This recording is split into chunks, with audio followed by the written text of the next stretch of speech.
Horizon Forbidden West casts an imposing shadow with its sheer size and density, but it's ultimately the characters and stories you'll encounter that will drive you to explore its new frontier. The game is continually compelling, not because developer Guerrilla Games filled it with a huge amount of stuff to do, but because so much of that stuff is thoughtfully constructed and sometimes even emotionally engaging, instead of just feeling like items created to add as many map markers to a world as possible.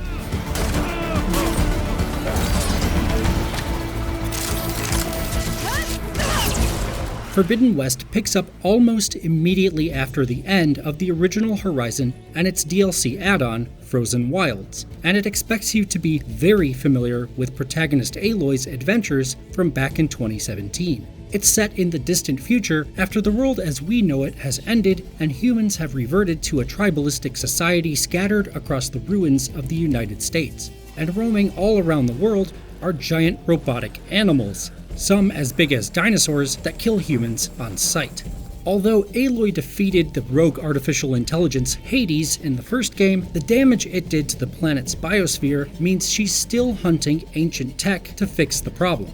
That takes her into the aforementioned Forbidden West in hopes of stopping a blight slowly crossing the land, threatening everyone with starvation. Since Aloy is a hunter in a hunter-gatherer society, collecting components to craft gear is a huge part of the experience, both for improving your equipment and for keeping you stocked in battle. Fighting huge, powerful machines is an exercise in identifying weak points and using various kinds of weapons and crafted ammo to strip away armor, while inflicting status effects such as setting enemies on fire, bathing them with corrosive acid, or freezing them to make their metal bodies more brittle. In a lot of ways, Forbidden West is pretty much the same as Zero Dawn, but follows the common sequel ethos of more and bigger, and a lot of the systems have been improved and expanded along the way. The Horizon games include climbing and environmental puzzles like those you'd see in Assassin's Creed or Uncharted, but in Forbidden West, much more of the world is scalable to let you reach the tops of mountains and ruins. Although this isn't The Legend of Zelda Breath of the Wild, and you can't climb everything.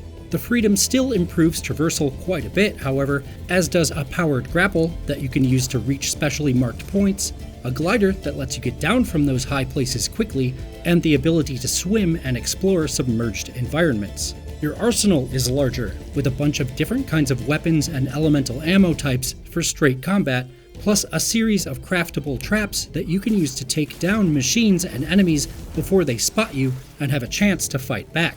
There are so many weapons and options that at times, it's hard to keep it all straight. 6 huge skill trees replace Zero Dawn's more modest 4, and each focuses on a single element of Aloy's arsenal, like traps, hacking, ranged combat, or stealth. The skills you can unlock include passive buffs and active special moves for each weapon type. There's also a new set of powerful Valor abilities that feel similar to an ultimate you might see in something like Overwatch or Apex Legends. One Valor ability lets you turn on active camouflage to go invisible and escape a bad situation. Another amps up your ability to slice off machine parts with your weapons. A third just creates a blast of electricity around you to send enemies flying. You can only equip one Valor ability at a time once you've unlocked it, and you have to charge it up through combat in order to use it. Again, it is a lot of stuff to keep track of, and the sheer volume works against Forbidden West as often as it works for it. For instance, you can buy weapons at every settlement, and each has a confusing name, like Shock Warrior Bow or Vanguard Hunter Bow. Most of the time, though, it's not super clear whether the Uncommon Shredder Launcher a merchant is selling is an upgrade over the Uncommon Shredder Launcher you already have. With so many ammo types in the game, you wind up carrying a bunch of weapons to cover all the elemental bases, while not really caring about any one of them. It's only late in the game, when you start to find some demonstrably sick weapons, that the arsenal feels like anything more than just a pile of junk in your backpack that you have to dig through until you find a bow that shoots the right kind of arrows for a given situation. The massive skill tree presents the same problem. Valor abilities can be great in a pinch, giving you some next level power when you really need it, but there are 2 to unlock on each skill tree, and the use cases for some aren't nearly as clear as Emergency Invisibility Cloak or 30 seconds of souped up arrows. The same goes for the huge number of special abilities, which amounts to 3 for each weapon type. Some are game-altering strategy centerpieces, like the knockdown shot, but others are easy to forget about, like a skill that makes your slingshot bomb more powerful if it bounces on the way to your target. In both cases, you'll probably unlock 1 or 2 you like and stick with those for most of the game. That's also an issue with the flow of combat. Forbidden West gives you more options in a fight, but it doesn't really change battles fundamentally from Zero Dawn. It just throws more ingredients into the stew. You'll usually sneak into a situation where a bunch of robots or humans are gathered, moving from tall grass patch to tall grass patch to either set traps, snipe enemies, or pull off sneaky executions. Once you've tipped off the machines to your presence, though, combat can feel flaily.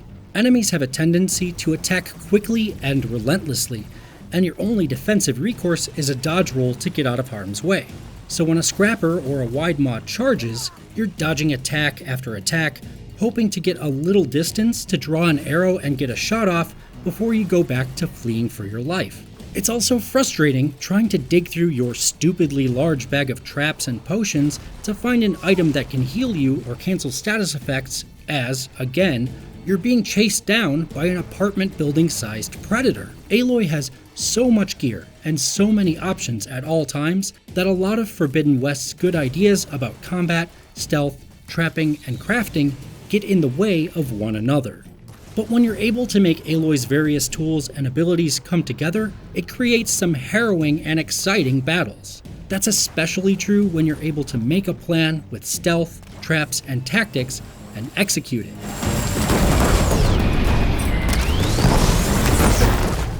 It helps that, while you fight a lot of battles alone, quite a few encounters will see you aided by other characters. Having an extra bow and more targets for machines to chase lessens the pressure, and characters routinely chuck Aloy extra ammo to keep the fight going.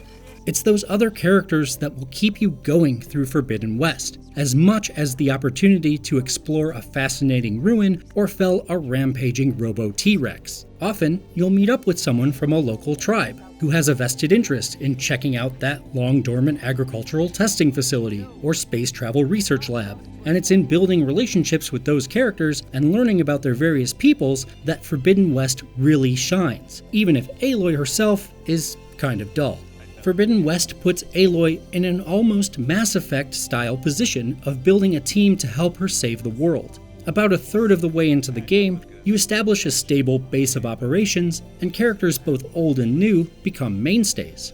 You don't bring them out into the field as a unit like an RPG team, but you can head back to talk with them about what you learn and your experiences, and they'll often pair up with you at key moments or ask your help with side quests that are important to them. The group grounds Forbidden West's story and gives you a foothold in local events. Side quests are also populated by interesting people with relatable problems and motivations. It'll blow all the others out of the forge. You have got to help me. And Forbidden West does a great job of giving you things to do that don't feel like repetitions of the open world go here, get this quest template.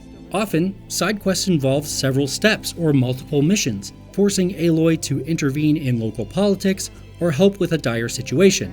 And they're not always about combat. In one series of missions, you wind up interacting with the leaders of 2 desert villages, each with differing views about the future of the tribe and distrusting of the other. Both are likable but flawed characters, and as you spend a little time helping and getting to know both, you realize that neither is wholly right or wrong. The investment of time and the solid writing add stakes to the situation that keep you invested in its resolution. Forbidden West is full of moments where the game goes out of its way to put you in close contact with a side character for a bit, and then turns them into the fulcrum of an interesting quest. Paired with the stakes of the main story, this gives the whole game the feeling that you're not just running around doing errands and odd jobs. You're actually building important relationships with people you've come to know and respect.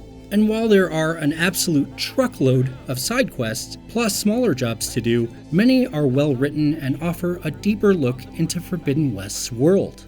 Guerrilla is also usually good at keeping its various map-filling activities feeling fresh and diverse. Looks like this door's locked. Maybe there's another way in. The game contains a number of relic ruin sites in which you explore a decrepit ancient building looking for an artifact locked in a hard-to-reach place. There are a bunch of these, but I stopped to do each one because they're fun and complex climbing puzzles and they're all very distinct from one another. The same goes for the tall necks, the giant robot dinosaurs that serve the map-revealing function of towers in other open-world games. Reaching the top of each lumbering robot is a puzzle unto itself. One is submerged in the ocean and requires you to find components to rebuild it, for instance, and another can't be reached until you knock it over by shooting it with giant ballistas. The general goal is always to get to the top of a tall neck, but each challenge is so different from the others that they're absolutely worth chasing down as soon as you reach a new area. Well, next send that data to other machines, but now it's mine. The main story also has its share of standout moments. One portion concerns helping the leader of the Tanakh to put down a rebellion so he can make attempts at peace and cooperation with the tribes in the east. Another takes you into a submerged underground Las Vegas Strip to help some salvagers realize their dream of elevating their traveling storytelling act with technological wonders. The story can be uneven at times, but it's often good at keeping the focus on stakes that feel like they actually matter to the people involved. The storytelling is aided by the fact that Forbidden West is absolutely gorgeous on PlayStation 5, in both its graphics and its performance mode. Everything from the characters and their intricately constructed armor, to the rusting ruins of cities with rebar jutting out of concrete, to the lush jungles and windswept deserts, is impressively detailed. Catching a sunrise over the farms of Plainsong or the waves of Landfall is legitimately beautiful, and the colorful, diverse locations offer vista after stunning vista everywhere you look. It's a very pretty game. Characters benefit from a great deal of strong voice work and what seems like an abundance of scanned facial performances, if not outright full motion capture. With a hose to a Compressed air capsule, hammer and tongs. What is this? What is happening here? What? Get over here. You'll spend a large amount of time in conversations in Forbidden West, and in the main quest and big side quests, the characters are often compelling because their facial performances are so good. This has a drawback though. You'll definitely notice the less important folks who move like animatronics, and in some interactions on lesser missions, Aloy has a tendency to look all over the place, as if her animation isn't quite matched to that particular conversation or circumstance. Maybe I can help? For the big, important moments though, a ton of characterization and emotion comes through in the faces, and it makes the stories and emotional beats of the game all the more interesting. The vast size of Forbidden West also feels like it introduces a fair few technical issues beyond Aloy's occasional inability to make eye contact with less interesting characters. Especially when you're on a mount or looking over large distances, there can be some texture pop in, particularly with the architecture of settlements. The game crashed to the PlayStation dashboard on me a handful of times as I played through it, and a couple of times a quest couldn't be completed until I reloaded an earlier save.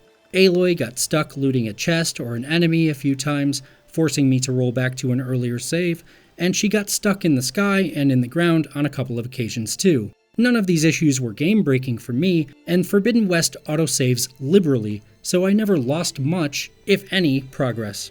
A Day 1 patch seems to have ironed out a few of the pre-release issues I experienced, but while some of them have been lessened, like the texture pop-in problem, they haven't been eliminated.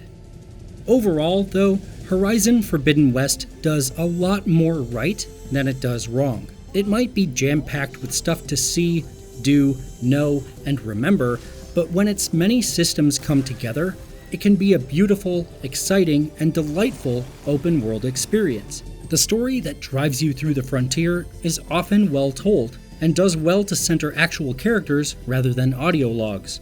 And while the map is littered with icons, it's much more often that they're fun, skillfully crafted diversions than random busywork to fill a checklist. There's a huge amount to see and do in Horizon Forbidden West, and the great majority of it is worth doing and seeing, thanks to strong writing, great visuals, and some marked improvements to the series' underlying ideas.